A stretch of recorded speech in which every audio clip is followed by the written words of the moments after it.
Hey guys, I hope you're doing well.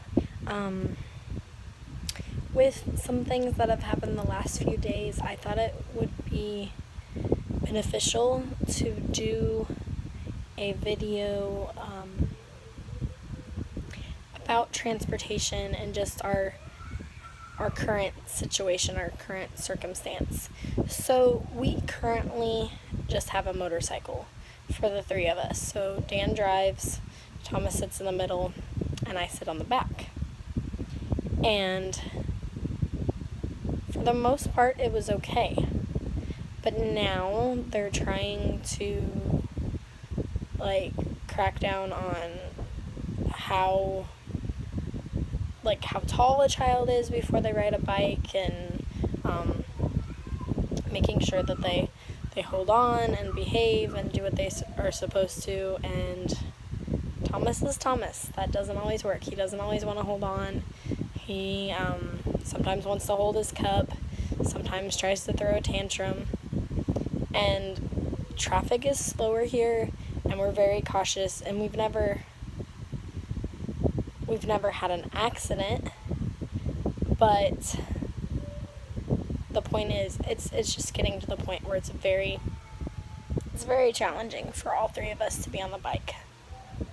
So yes, there are taxis, but you have to walk a distance to get the taxi, and then you stand there and wait for it, and it depends on if it's raining, and it depends on if they decide that they want to stop for you and pick you up that day.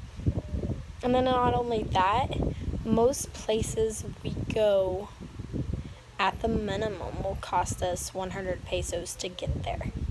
So yes, that's only $2, but if it costs 100 pesos to get there, 100 pesos to get back, that's $4. And we try really, really hard to only live on about $1,500 a month at the very most. So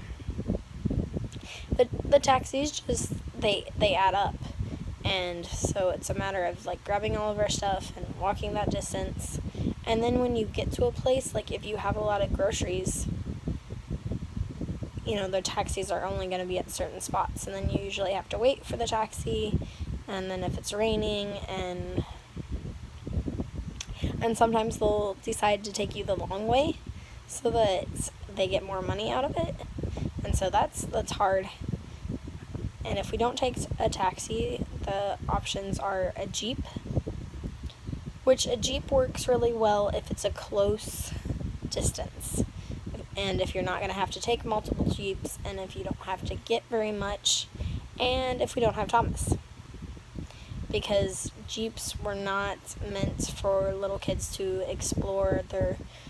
You're crammed in there, and you better not have a time limit on how fast you want to get somewhere, because Jeeps, they have a route, and then they'll stop for anybody that wants to get on. And so it's a process. It works really nice if it's just maybe one person, and if you're not on a schedule.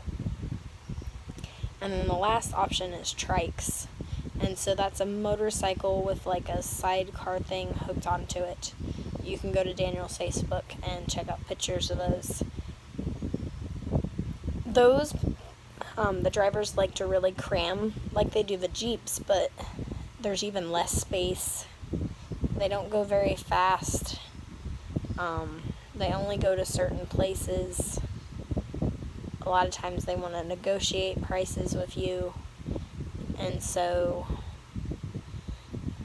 I'll be honest, just the different places, to get Thomas to school, it's not a good situation to try to take a trike. It's not a good situation to try to take a Jeep. We'd have to take multiple Jeeps. And so we end up taking a taxi. And like I said, that's 100 pesos there. And we try to bring Thomas home on the bike to save money, because it only costs us about 120 pesos per every 2 weeks to fill up the bike. So yeah, we're really praying for a car. The Lord has opened this opportunity of a missionary family is buying another car and looking to sell theirs. So we're praying that the Lord would provide so that we can buy this car. We would just, be able to get in it and go to places and park, and then be able to get in it, go back, and excuse me, I'm fighting a cold. It'd be really nice. And not only that, we have other missionary friends that don't have a car that we could, use it to help them out. And just, if Thomas was having a bad day, a tantrum in the back seat is a lot safer and a lot easier to deal with than a tantrum on the motorcycle. So, yeah, we have this blessing and this opportunity. We're just praying that the Lord would provide the funds so that we could get it. So we would really appreciate your prayers that the Lord would provide a car.